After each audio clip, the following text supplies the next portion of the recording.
বন্ধু তুই তো শুনছোস এলাকার বিবাহিত যারা আছে তাগুলোকে আজকে আমাকে দড়ি টানাটানি খেলা, আর আমি চাই এই দড়ি টানাটানি খেলাতে তুই আমগো দলে খেল। তোর যা দেহ মামা, তুই যদি আমগো দলে খেলোস তাহলে আমরা নিশ্চয় জিতুম। কি করতে হইব তাড়াতাড়ি যায় ম্যানেজ করতে হইব না? আরে দেলু ভাই তো দেরি করবো আমি দেরি করছি রে, আমি খালি চা খাইছি এক কাপ। আগে আর তাড়াতাড়ি আহেন। এই এই এই এই এটা বলিস ওঠ ওঠ। এই মাসুদ, একদম ফালতু কথা কবি না। ডাবলু হলো একটা বিবাহিত ছেলে, সে কেন অবিবাহিতদের দলে খেলবে? সে খেললে বিবাহিতদের দলেই খেলবে। জামাল ভাই তুমি যেটা কইলা সেটা ভুল। ডাবলু বিবাহিত ছিল, কিন্তু তার যেহেতু ডিভোর্স হয়ে গেছে, তার বউ যেহেতু তার ছেড়ে চলে গেছে, সে এখন অবিবাহিত, তাই সে আমরা অবিবাহিতকে দলেই খেলবো। এই বেড়ে বউ চলে গেলে কি সে অবিবাহিত হয়ে যায়?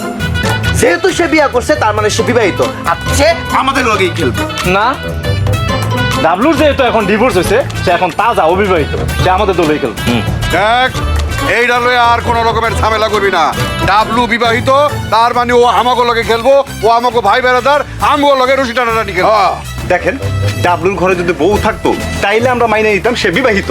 তার ঘরে বউ নাই, বহুত আগে তার এটি বুঝতে চলে গেছে, তাইলে সে বিবাহিত হয় কি করে?